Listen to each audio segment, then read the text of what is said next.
In the bustling city of Gray Hill, a man named Ethan Carter lived a routine life. Every morning he woke up in his small apartment, made black coffee, and stared out the window at the crowded street below. He was in his mid-30s, wearing glasses, always in the same worn-out suit. Life felt like an endless loop work. Eat, sleep, repeat. Ethan wondered if this was all there was to life. Ethan rushed to the subway, blending into the sea of tired faces. The train ride was crowded and suffocating, with advertisements shouting promises of happiness and success. Ethan sighed, clutching his briefcase, feeling invisible among the crowd. As Ethan exited the station, he bumped into an old man carrying a stack of books. The books scattered across the pavement. Ethan hesitated. People walked past without helping. After a pause, he bent down, gathered the books, and handed them back. The old man smiled warmly. "Thank you, young man." Not many stopped to help anymore. Before leaving, the old man pulled out a small, leather-bound book and pressed it into Ethan's hands. "For you," he said softly. Confused but curious, Ethan accepted it. The cover read, "The Weight of Choices." That night, Ethan opened the book. Inside, each page contained blank lines that slowly filled with words as he read.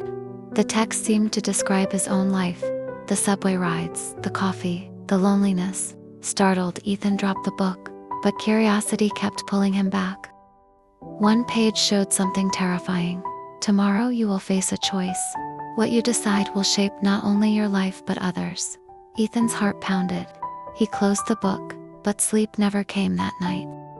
Ethan walked to work, the warning echoing in his mind. The city looked the same, yet heavier, as if the world held its breath. He noticed people more closely: the tired mother with her child, the homeless man begging, the rushed workers ignoring everything around them. At the intersection, Ethan saw a young boy chase a red ball into the street. A truck was speeding toward him. Time slowed. The book's warning flashed in Ethan's mind. He had a choice: rush forward and risk his life, or stay frozen and watch tragedy unfold. Without thinking, Ethan sprinted forward. He shoved the boy out of harm's way, just as the truck screeched past, missing them by inches. Both fell hard onto the pavement, but they were alive. The boy looked up, eyes wide with gratitude and fear. The boy's mother rushed over, crying and hugging her son. Ethan's suit was torn, his knees bruised, but the relief on their faces made the pain vanish. Strangers began clapping, but Ethan felt a strange calmness instead of pride. When Ethan returned home, he reached for the strange book, but it was gone. The table where he left it was empty, as if it had never existed. Ethan smiled faintly, realizing the book had served its purpose. The next morning, Ethan's routine felt different. The coffee tasted richer, the city seemed brighter, and strangers looked less like shadows and more like people. Something in him had shifted. Life no longer felt meaningless. Days turned into weeks. Ethan began noticing chances to help, holding doors, listening to coworkers, volunteering at a shelter. Each small act reminded him that life's worth wasn't measured in wealth or routine, but in the choices made for others. Though he never saw the old man again, Ethan often thought about the mysterious book. Perhaps it was magic, or perhaps it was just a reflection of his own conscience.